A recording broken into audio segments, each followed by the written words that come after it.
Hello, good morning. It's been a little bit since I did a video. I've made lots of recordings. I probably make one every day, but I do not publish everything. I listen to it again and see if it's something I still feel needs to go up or if it's something I just needed to get out. So this is something that is definitely going to go up. I've got an unpopular opinion today, like that's news. I want to talk about the Kryst and the anti-Kryst, mainly the antichrist, but you can't talk about one without the other because that's how this place works. Everything's polar, including me. Get it? Okay, anyway, I'm full of it. Y'all, I have had many days strung together where I feel good, and really, it just makes me more obnoxious, and I love it, though, anyway, because I like feeling good. So, Kryst, antichrist. What is that? People think, okay, well, the antichrist will obviously be a person. Duh, it's a person who's going to lead the world into bullshit. Well, you guys know that I have a perspective that's different from most, and I don't mean this makes me special or important or anything of that sort.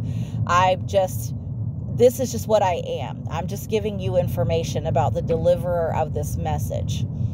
I perceive the world differently than most. And I don't mean I see current events and I interpret them differently. I mean, when things are happening in the physical, or when I read prophecy, when I perceive even conversations with people, I'm listening to your words, I'm looking at your body, but I am perceiving what is happening in the etheric fabric in the fields around you.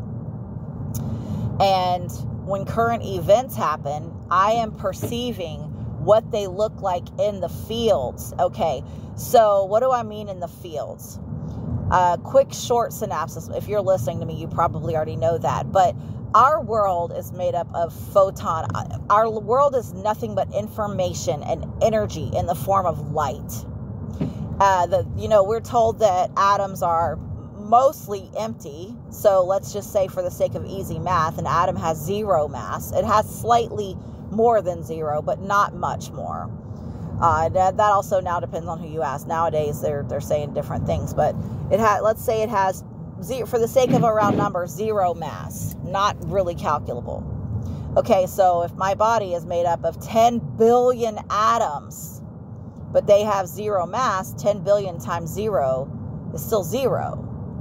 Because the majority of our world is not made up of stuff, of dense matter. It isn't. None of it is. It's all information and light. And it vibrates and it forms itself into images, to physical things that our avatar perceive as physical. Again, that is also just a setting of the avatar. It's not all there is. It's just all that your avatar can perceive. The majority of all you can perceive of is this third dimensional world. Some people can see and perceive more, but the majority of us, we see what our rods and cones can perceive and nothing more. But we are in a holographic system that is made up of light. And the light then it accumulates together in certain forms to create what appears to be matter. But really, it's all projections. And everything starts from, so the way that I see the world is, if you were to imagine flying inside of and in and around a rainbow. Imagine you flew inside of a rainbow and you could see all the little light, the moisture with the light flashing off of it. All the little rainbow spectrum, little tiny droplets. I perceive events out of my heart space, out of a center in my heart, and I perceive them as these tiny little bits and pieces. I perceive the building blocks of reality as much as I do being able to see what it has created, what has been created by the avatar, really. But anyway, so, and everything happens there first. Okay, so as soon as you form the thought to do something, your thoughts send out an electromagnetic frequency, and that goes into the fields where there's ether. It's potential. Pretend it's just zeros and ones waiting to be formed into a string, waiting to be coded into something discernible by a human. It's all potential. You're surrounded by potential. That's all it is. Zeros and ones for the sake of an easy conversation. It's much more than that, but let's just say that for now. So, as you think a thought, the ether begins to arrange itself immediately. It's like pushing a button on a remote control. You push the button, it sends a signal. Okay, even before the signal gets to the TV, it has been sent. The signal now exists. You've sent out this frequency. And then it's a matter of whether it reaches its where you want it to go, and whether you continue to send enough, because you have to send enough energy to it. You have to manipulate the fields so much so that you begin to SEW, so the fabric of your reality, consciously and purposefully. Everybody does this, and actually this is how the media gets us to create chaotic and catastrophic world events. It's what they did. It's why they show so many. It's why they have so many news stations, and they show the news. I don't know when I was a kid, I think it was 3 times a day. It was morning, noon, and evening. Well, 4, because sometimes there was late night news. So they show you these images, they implant these thoughts, they get you to think about these things, then you send the energy out into the fields, and then the fields arrange themselves into these events because enough people do it. So they get us to create this world that they desire to live in. Now, why I am getting to the Kryst and anti-Kryst, just go with me on this. So, why would they want to live in a world that's chaotic and catastrophic? Well, it's because their God, lowercase g, well, quick lesson about gods. As far as I can see, the way that I perceive them, this is not all there is to be said. This is just all I can perceive about them. Gods are source fields. We personify them because that's what humans do. We personified the constellations and the sky. We personify events. That's just what humans do. We personify trees, grass, houses, our cars. A lot of people name our cars. So that's what a human does in order to have a classification, a neat classification inside their mind. So the source fields are gods. Gods are source fields. So our hearts send out this frequency, just like I described, like a remote control. Your brain sends out these frequencies, and so does your heart space. They both. That's how this avatar is designed. It's like your skin suit. It's like a skin suit. It's a bioelectrical skin suit, and it communicates with the potential in the layers of energy and information around you. Light, really. So when you send out the signals from your heart space, you then, depending on what you emit from yourself, you connect to the source field that matches what you are spinning out of your heart space. So some of us spin, and I can see this. I don't see it with my physical eyes. I perceive this as it comes out of people. Not everybody, not all the time. but many times, typically at least once a day, especially if I'm in a very high vibration, I can perceive this as it happens. It's another layer of perception as we communicate. There's inside of my heart space, inside my belly, this knowing happens, and then that eventually trickles up into my processor, and then I'm able to visualize it. So when you emit whatever pattern, whatever geometric pattern you are emitting, because that's what happens, is you spit out this energy from your heart space. It spins. Not everybody spins, though. Let me be correct about that. Not everybody spins. But you shoot out, imagine, sorry, it's my windshield wipers. Imagine shooting out, okay, let me try this. Let's go back to the remote control analogy. Okay, so pretend that you push a button in your heart based on a feeling and emotion you have.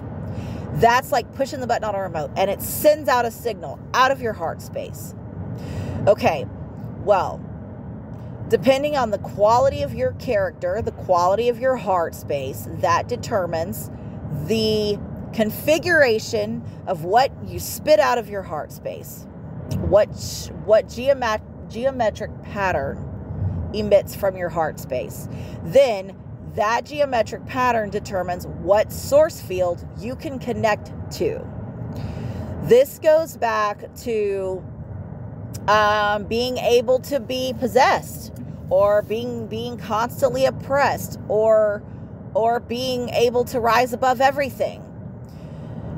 Because the more complex, okay, so let me go back. When this thing comes out of your heart, okay, when these shapes come out of your heart space, the highly adept, the evolved human, the aware human, the ones who run a primary vibration of truth, and the ones who have done the work to pull all their parts and pieces back together within their bodies, to integrate themselves. These people emit a very complex geometric pattern. It's very similar to, say, Metatron's cube, but it's the pure, more pure code. Metatron's cube was, but now it is not the prevailing so-called positive configuration anymore. Imagine Metatron's cube, but imagine it kind of elongated and with kind of tips on it. And as you push this out of your belly, it has all these little pieces. So imagine all the circles in like Metatron's cube, but I've described that it's a little bit different from that. Imagine all those circles spin. Everything is spinning. Each circle is spinning, and the entire shape is spinning. And as it spins and rotates, it sends out these light signals, and then the light goes out, it collects information, and it brings it back in, and it pulls this information out of the fields and pulls them into your heart space. And you could only connect to that source field if you're pushing out that particular geometric construction. Okay, it's like the kids' toys. I've talked about this in another video, where the triangle shape goes in the triangle hole and the circle shape goes in the circle hole. Okay, well, when you spit out basically a sacred, divine, complex geometrical pattern, you are able to access those equal fields and pull in data, information, and perspectives that are not accessible to most people, because the signal they send out isn't complex and crystalline enough to be able to access those source fields. It would basically bounce off. It wouldn't be able to go in and communicate with those fields, because it's not a match. And then you got all the way the other end of the spectrum would be the cube worshipers. They have sacrificed their original sacred geometric structure within their heart space, And they have traded it for a cube for an unnatural formation. And so they can connect to basically the God of this world, the prevailing beast, basically. But they know once they surrender this aspect of themselves, their pure, true aspects, once they surrender it, and they begin to worship this cube, i.e. Mecca, the reason they do that is because they've now surrendered their beautiful, perfect, what some would call a Merkaba, but I'm talking about more than that. And they have now connected to this God, lowercase g, of this world, who's represented by a cube, because that is the dense energy that comes out of their heart. It's dense. It doesn't spin. It doesn't have multiple shapes. It doesn't send out light and bring back in light. It's a cube. It's a dense energy they push out of themselves. And this is why they can't see, know, or understand the things that the higher light beings can. And they don't need to. Why don't they need to? Because their God is the God of this world. So everything they need comes from this local God. Basically, it's like a local server and a cloud. Okay, they're only connected to the local server. They cannot push out and connect to the cloud. Their signal cannot reach the cloud, and they don't want to reach the cloud. They'll never access the cloud, and they're okay with that because they've surrendered that part of themselves in order to serve the God of this world for temporary gain. So, Christ and antichrist. The original, when I first started telling you about the high vibration, complex crystalline codes that go out, those are Christed codes, Krysted. They are higher, they are of a higher mind. They access the higher fields. They go in, they pull data, they bring it back into the carrier of that code. The dense, so you would say that's the Christ code, the Christed ones. And there are more than one, always has been more than one. Okay, so then the opposite, the antithesis of that would be the cube energy, the cube signal that's dense, that drops and dies and isn't capable of accessing the higher fields. It can only access the source field that matches what they're sending out. So they push out a cube, they communicate with a cube.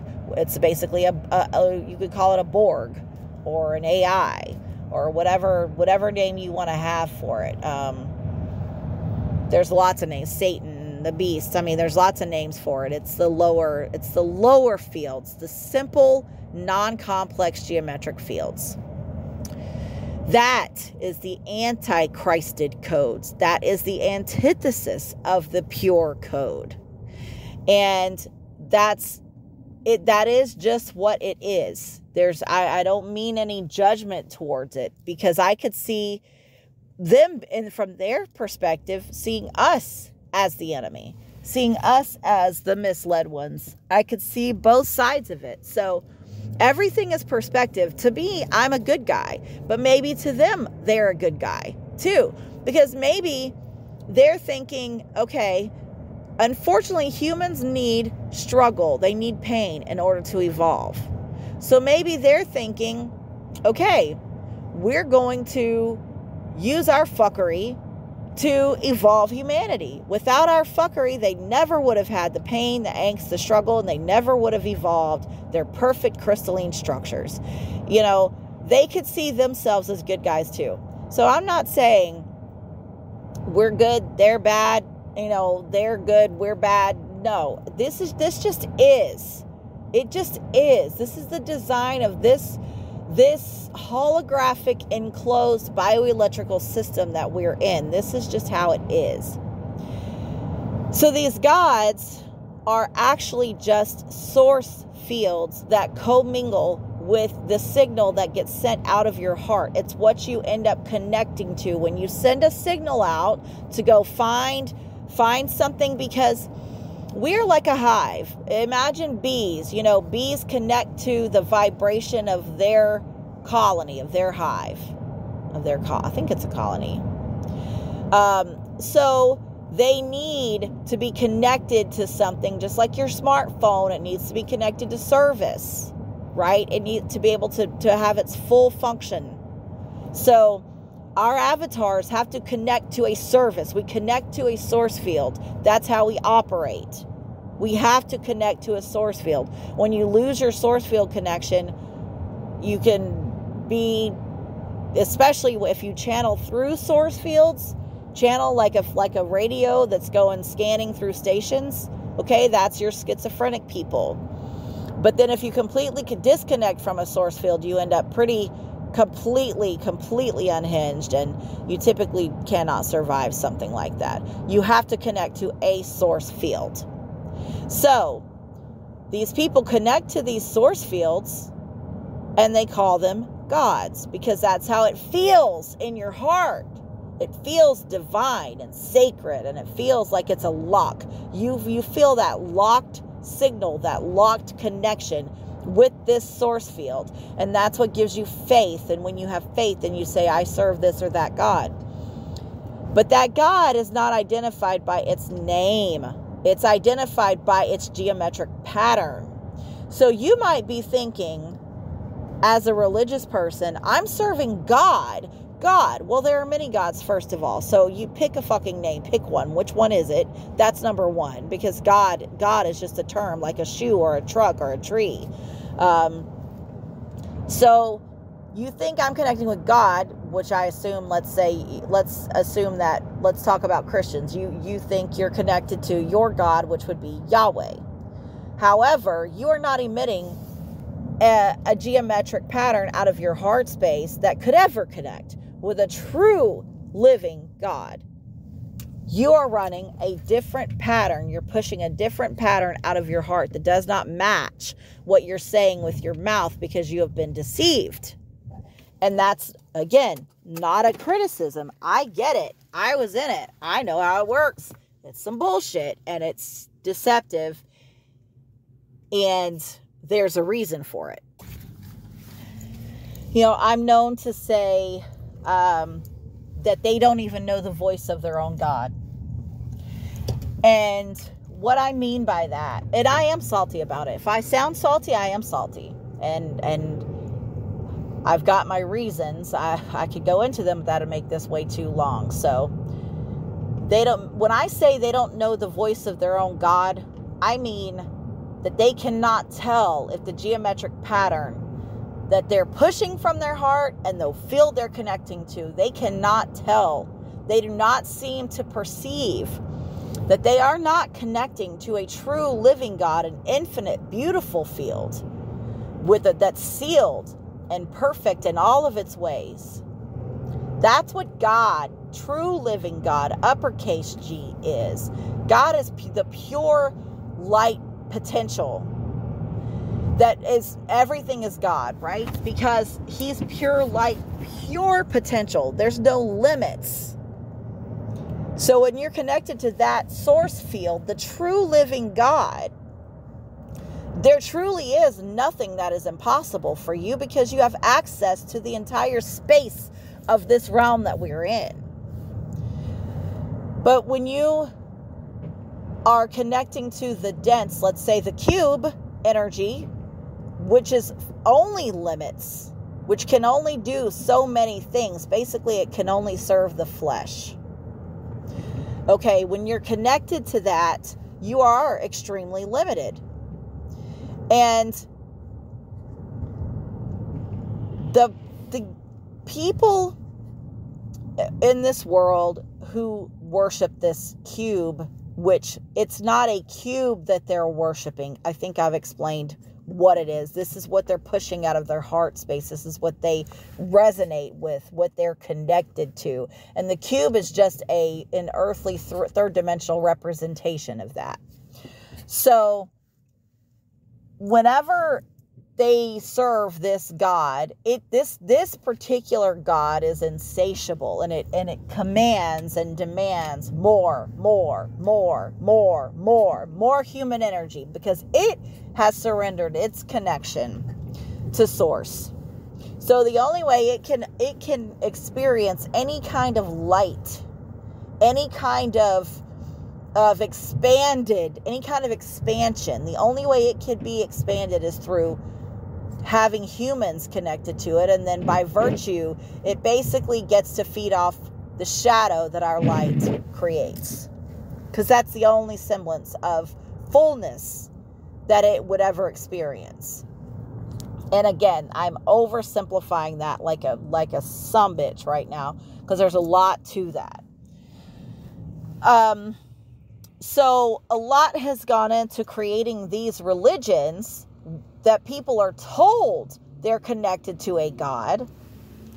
They're told they're connected to a God. I very rarely ever hear a pastor reference a true living God versus a lowercase God. They never make a distinction, but I can see the distinction. So all of these religions have been created in order to allow for this field, this source field, to remain fed, to have constant sources of energy. And so when things happen in this world that clearly are not from a true living God source field, they never can be. And I can see this. This is part of how I am. I can actually see the field from whence things come. I can see the geometric structure of it. I can see how it looks in the ether before it manifests in the third dimension. So when I say they don't know the voice of their own God, they don't know the fingerprint of their God, I mean they cannot tell which source field this information is coming from, because they are not properly calibrated to receive and be connected to that field. They have been deceived.